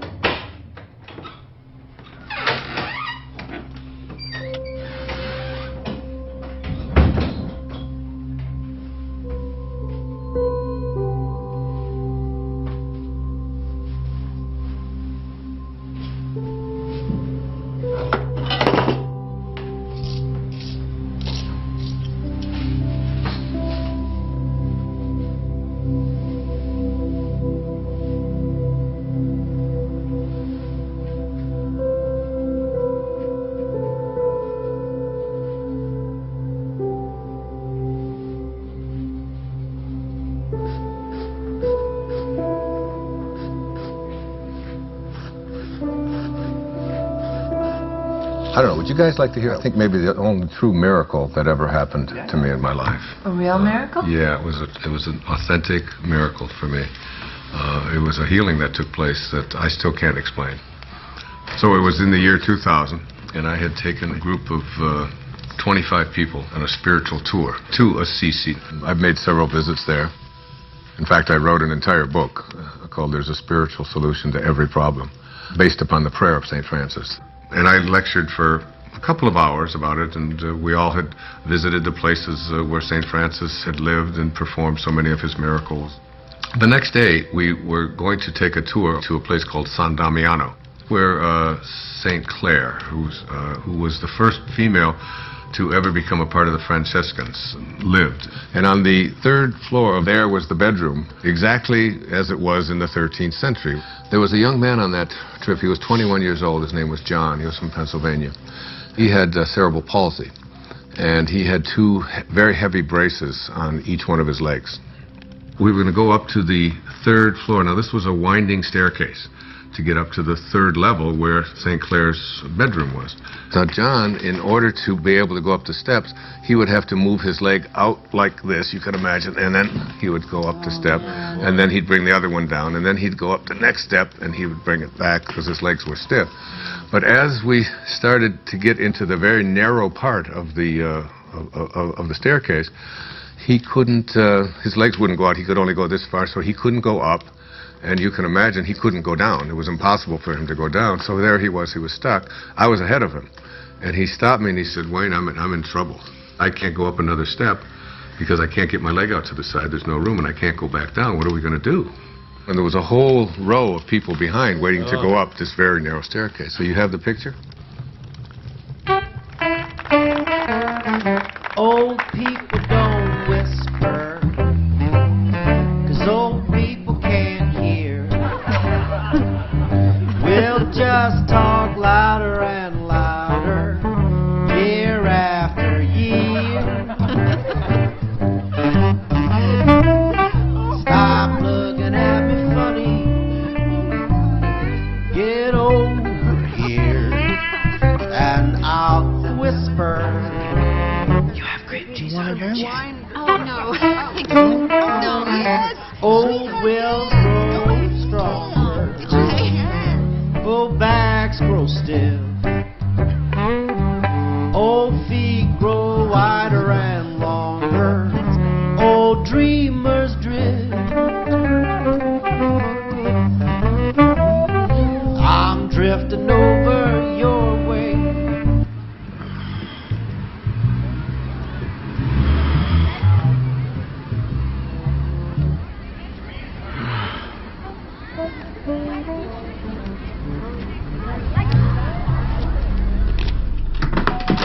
Denise?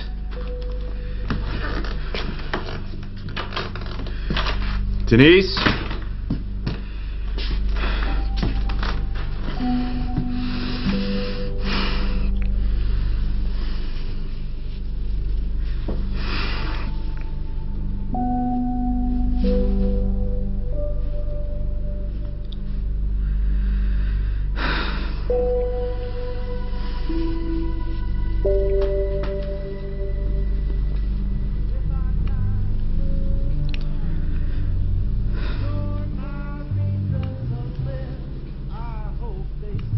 So I said to him, without even thinking, "John, what I want you to do is just strap yourself on over my back and put your arms around my neck and just lean over and I will carry you up these steps."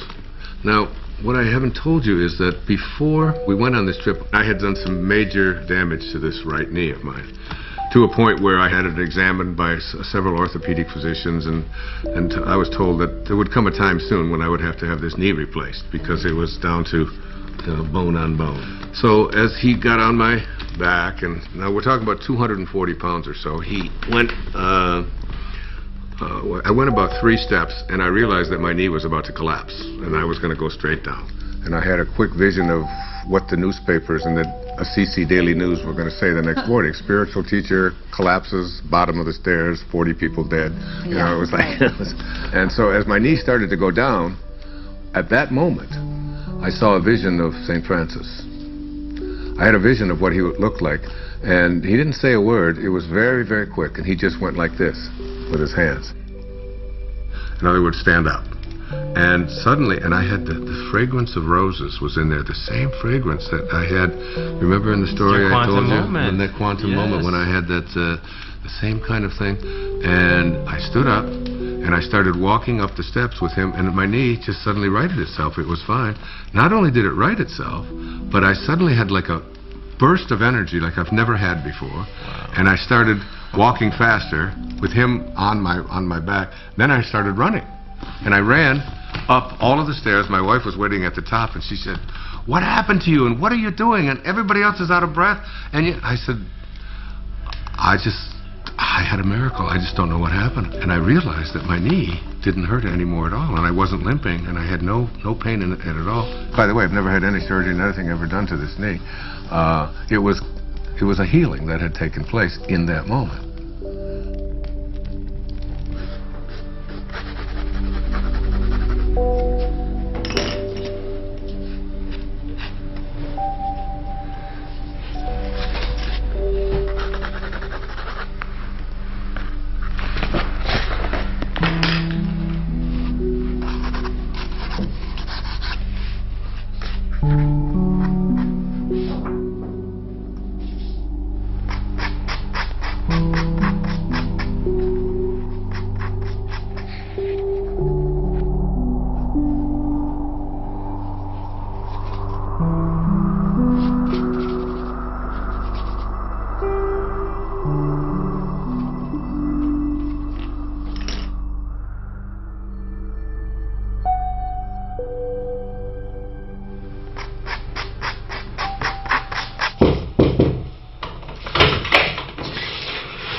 Hey, you coming to bed?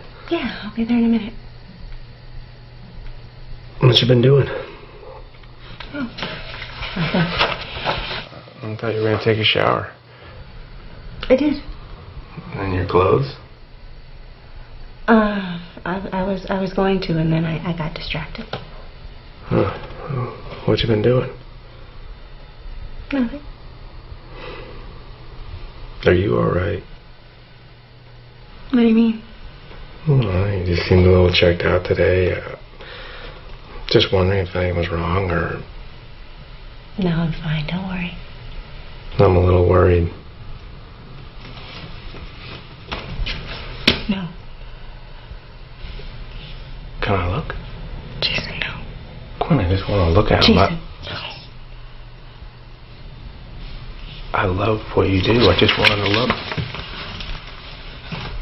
Can you please go? Quinn, I just want to go. Please? No. You know, really, you're not very good anyway. Really, don't bother. Don't bother.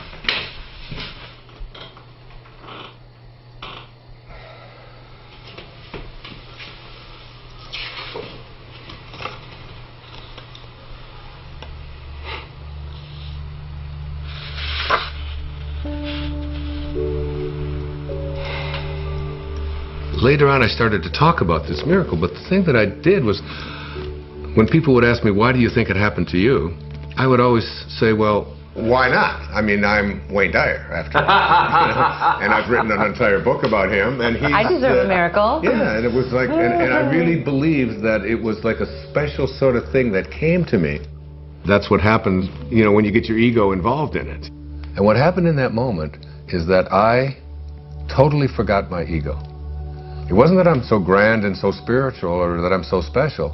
My instantaneous reaction to what John needed was to just reach out to him, and that's when the miracle occurred. In one moment, without thinking, I reached out to a fellow human being in need and forgot about myself. And it was almost as if the door opened, the teachers found me and said, here it is. The best way to have those doors open is to forget about yourself and to reach out and serve. It's always about serving. It's, you know, one of the mistakes so many people make is they just think, well, I'm just going to attract what I want into my life. And one of the things that I really profoundly believe in, you do not attract what you want. You attract what you are. What you are.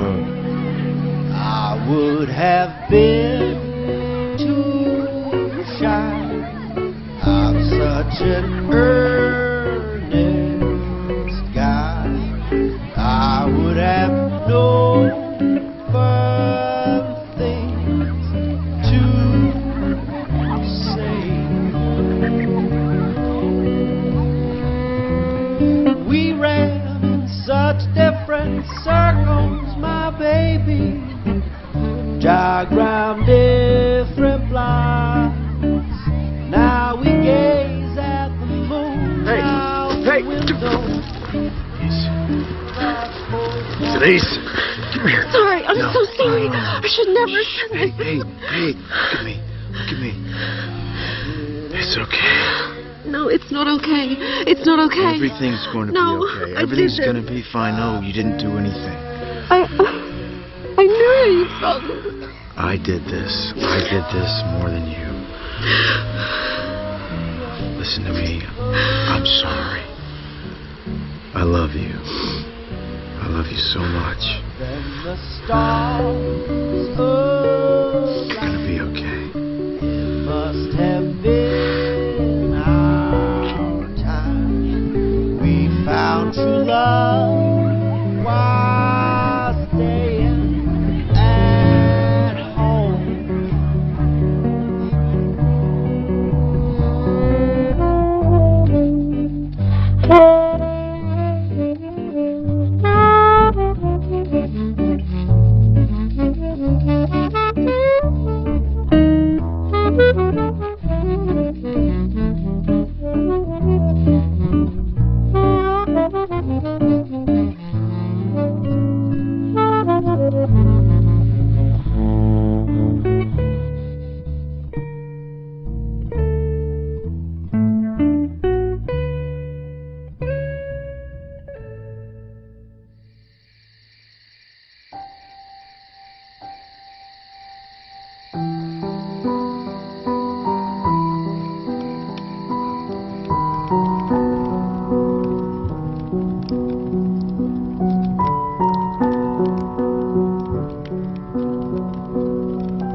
Don't stop. That was great.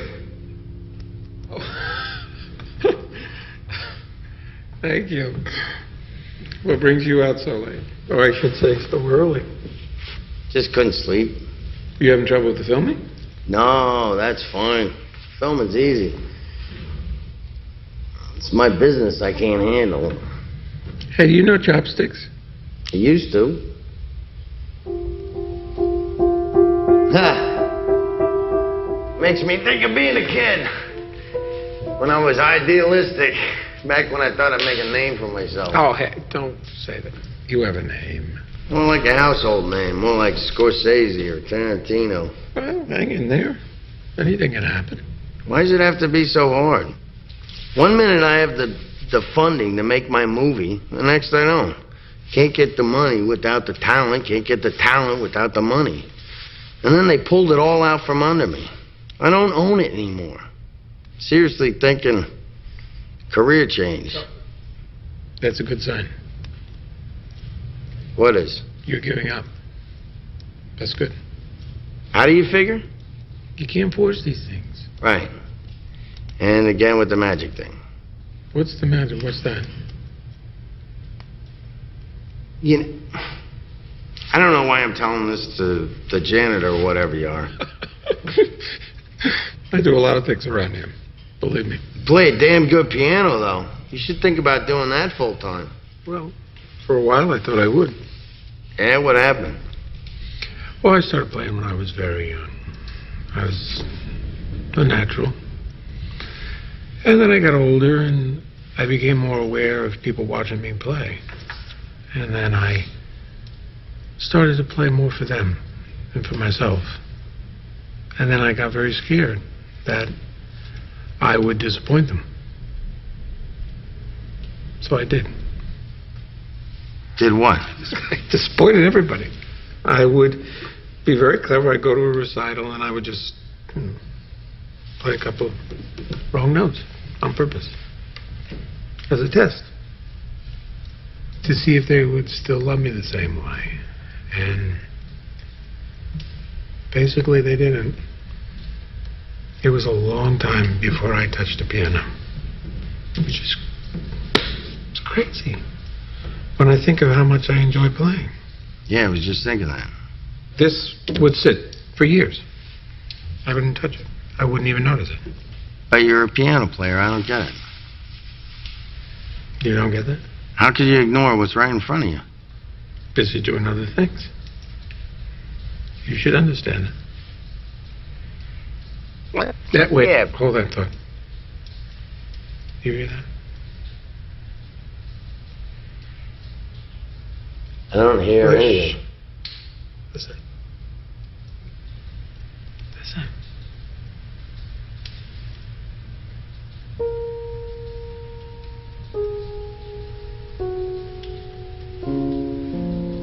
That's nice. I like that. I like that too.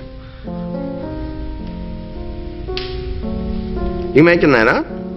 Yeah. Well, no, sort of, yeah, mostly no. What? It's just something I could do.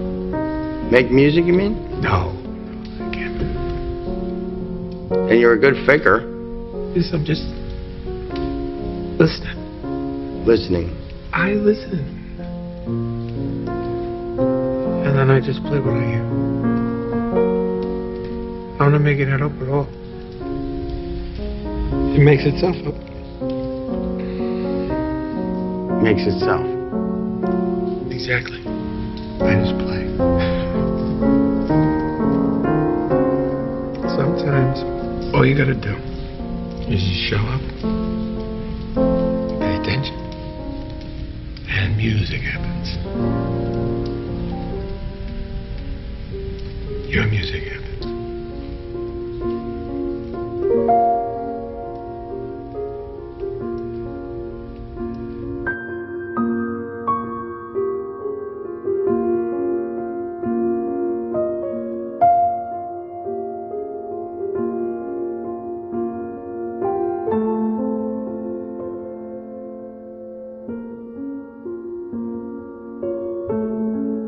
Whatever you're looking for in your life is there for you.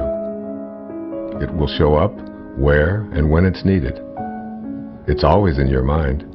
Whatever you need to complete this project, whatever you need to create, it's all there. You can prepare and then let go. It's an easy trusting that everything will happen perfectly.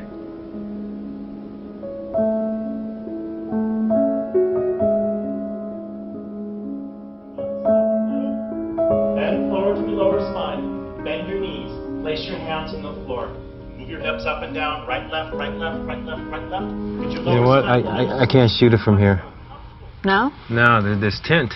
Oh, but we really need something for B-roll. We don't have anything. I'm not the director. I don't know what David wants. Where is he anyway? He's probably sleeping off a hangover. Well, I gotta go in. I can't shoot it from out here. Oh, great. Go in. Go do that. You're not coming with me. Me? I'm not going in there. It's like 200 degrees in there. Okay. And what about you? No way, Jose. I had better get a bump for this. Mm-hmm. You're my hero. Okay. You guys suck.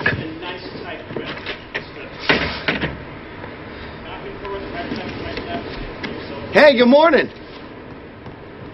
Good morning. I got up early. I was scouting locations.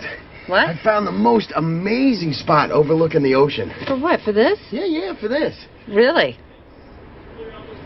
It's a little bit of a hike, though. That's okay. We will indulge your creativity. You sound inspired, David. I am inspired. I'm making music, doing the down. What are you talking about? What is Rob doing in there alone? That's some crazy hot yoga torture. Yeah. I can't let him be in there by himself. Cover me, I'm going in. You're going in?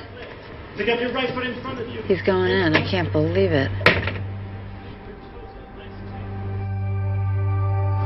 We live in a world in which all things are possible. There are no accidents. There's a divine organizing intelligence that supports all things.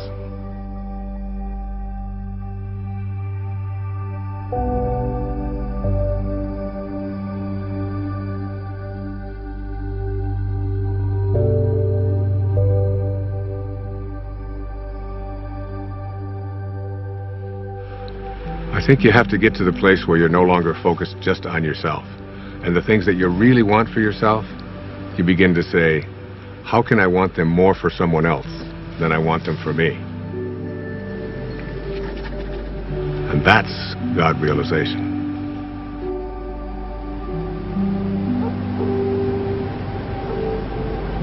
One of the things that happens when you move away from ego is that you move from a sense of entitlement to a sense of humility. You realize you're entitled to nothing. That's just the ego speaking. So the fundamental truth is that you must be like what you came from. If you came from divinity, you must be divine. If you hold your hands up and say, these are the hands of God, then what does God do with his hands? God is just giving. That's all God knows how to do. Hi. How are you this morning?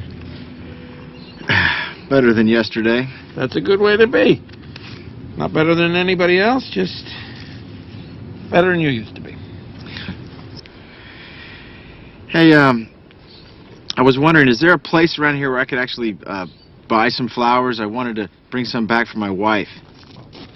I can let you have some of these if you want. Really? Yeah. I mean, they're not fancy like you get in a flower shop. They're just indigenous roses. A little more rustic. I think my wife might actually like that. Hey, now, let me help you. Cut just above the leafy part there, and above the leafy part, and try to do it on an angle. Hey, there you go. Good. Can you tell I've never done this before? Not much of a gardener? I usually pay people to do my gardening. People who actually know what they're doing, like you. Yeah, well, I get a lot of satisfaction out of it. I've never really seen the value in flowers, I guess. Don't you ever send your wife flowers? No. Oh, that sounds bad. It's a new day. Yes, it is. You know, there are over 200 species under the genus Rosa. And there's a rose database that has, I think it was over 6,000 variations of roses. Seems almost excessive. Here. Thank you very much. Can I give you a tip? No, thank you. You sure? It's okay. Well, I'll be sure to tell the owner of this place what a great staff he has. You just did. You? You're the owner. No, I really am. I apologize. I thought you were just the gardener. That's an easy mistake to make. I saw you watering the plants. Plants need to be watered. Yes, they do. Thanks again.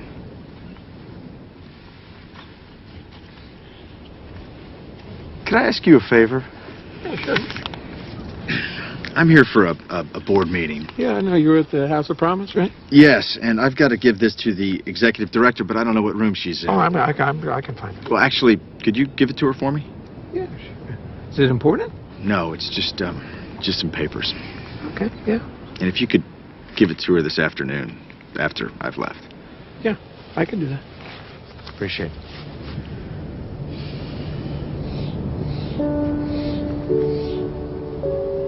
So you shift your thoughts from what can I get to how can I offer, how may I serve. If your attention is off yourself and about giving, the universe will respond by giving back to you. The universe will say, how may I serve you? But you have to be in a place of service yourself. That's when the transition is complete, when you move into that place that is without ego.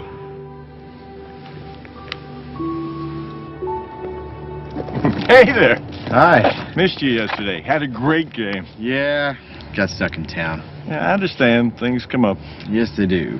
How'd the meeting go? Nothing changed. They still need the money. But once they get the money, we'll see who gets the contract. See you in the city. All right, see you. Not so fast. Don't tilt it. No, we don't want to crush the flowers.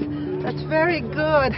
Oh, I'm telling you, you don't want to know how much these flowers cost. You know, it's the same florist the mayor uses. Now, oh, be careful, please. Thank you.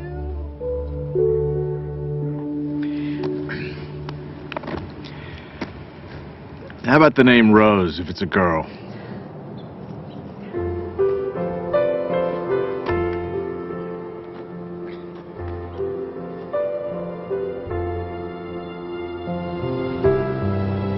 As we move into the meaning phase of life, it's not as if you no longer are ambitious.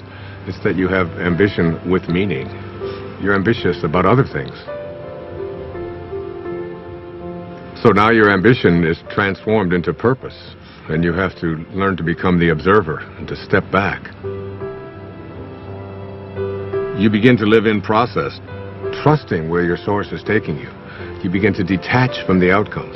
And that detachment allows you to no longer be fighting. It allows things to just come to you. And you're no longer being the person who's making things happen. You're allowing them to show up. The fight is gone. So I get asked over and over again, is there a purpose to the ego? And my reaction to that is it's just not worth defending. The ego is the thing that is the false self.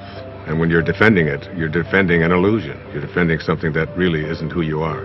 Your authentic self is way beyond the ego. Every one of us knows that we came here with music to play. And yet we have a tendency to believe that we are separate entities and that we have to fit in, and that's our role in life. And none of that is true. The shift can happen in many ways. It can be just a comet. It can be a coincidence that occurs, a particular event that you weren't expecting. It can be anything at all. But the result is always the same. You begin to realize that you're not here to push life, to make it a struggle all the time. You're here to enjoy and to be living in peace. That's what happens when you're in the afternoon of your life. I was just thinking about all the things I have to do to pack us up to leave. Oh, yeah? I'm like a walking to-do list. I think 90% of my day is spent managing everyone else's life and all their problems. Uh-oh. You are very appreciated. It's not what I mean. I love taking care of you and the boys. I do. I love my family, but... But? When I paint, I go somewhere. I feel connected. I feel bliss. And you're good at it. I miss it so much. On the hike yesterday, and Jack told me that I don't paint. I realize that my own children have no idea who I am. They don't even know what I do.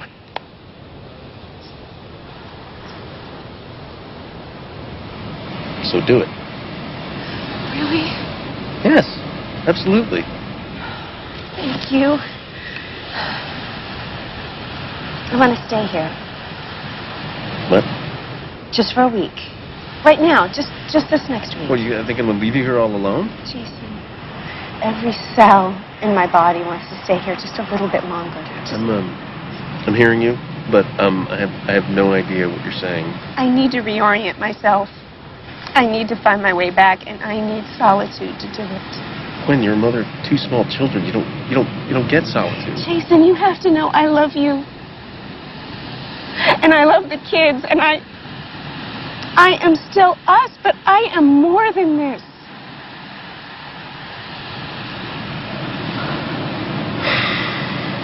Okay.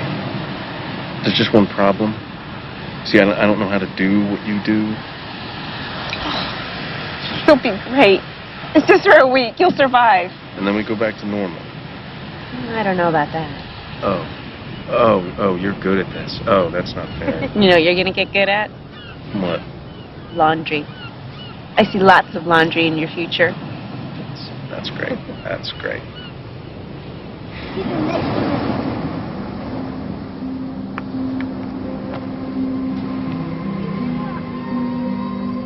If you want to see the doors open in your life, you detach yourself from what the ego says, and you allow yourself to live from this divine place called spirit.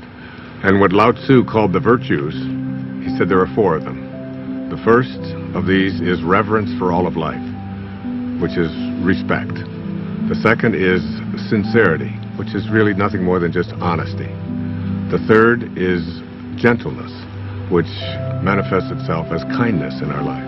And the fourth is supportiveness, which just manifests itself as service, offering service to others. Those are the 4 virtues. And Lao Tzu asks us to live by them. There's a great quote by the poet Hafiz. He said, even after all this time, the sun never says to the earth, you owe me. Just think what a love like that can do. It lights up the whole world.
Oh, David.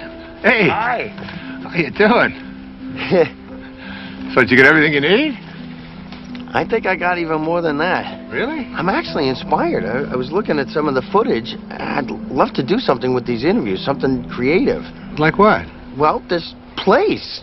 There's something happening here. What you're talking about, the people, themes, I think I can really do something with Wait a second.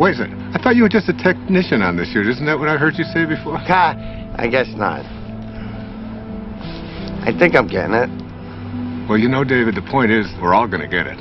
Ultimately, we're all going to get it. There's a great line from A Course in Miracles where Jesus says, if you want to be like me, knowing that we are alike, I will help you. If you want to be different than me, I will wait until you change your mind.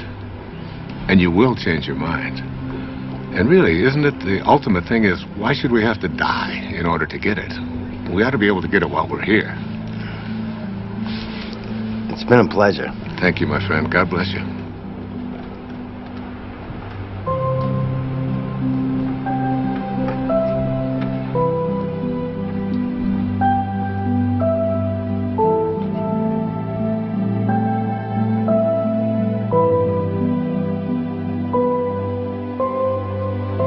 Nobody needs to ask the question, what is my purpose? It will always be found in service. If you can just for one day put your attention on making life better for someone else, if you can focus on thinking like that, that's how God thinks. It's an ancient concept, but it's still relevant. To touch someone's life is more valuable than any amount of money. My friend Byron Katie says, to believe that you need what you don't have is the definition of insanity. That you can't be fulfilled until you get all these things, that's an illusion. Really, you don't need anything more. It doesn't matter what it is you do. You could be a cab driver, a teacher, a factory worker, a manager. What matters is that you put your attention on how may I serve. Think of the people you go to, whoever you are in your path. You can run an entire business this way. not being attached to outcome, putting attention on service. Your life becomes about living those virtues. How can I serve? How can I be gentle? How can I be reverent? Thinking like that means you're living in meaning. The messages of the morning are about what you can and can't do, about how society defines you. But in the afternoon, after the shift, it's about connecting to an energy that's taking care of everything, and we're all just being done. Try to stop yourself from breathing, from your fingernails growing. Living the virtues is all we need to do. The truth is, I feel something else is in charge of all of this. So it's really about surrendering to it. Surrendering to something that is bigger than you, that you are connected to, and that's really in control of everything.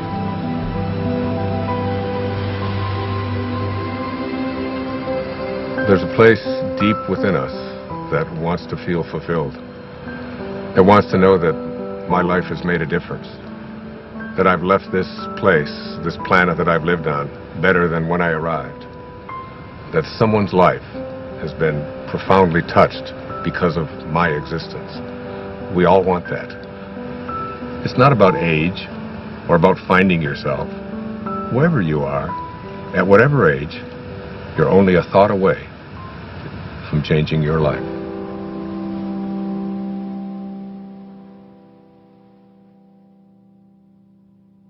This is not a race. You don't have to run. You might even slow it down. Take a look around instead of chasing everyone. Nothing to prove, no point to make. If when it's said and done, you know in your heart that your song is sung.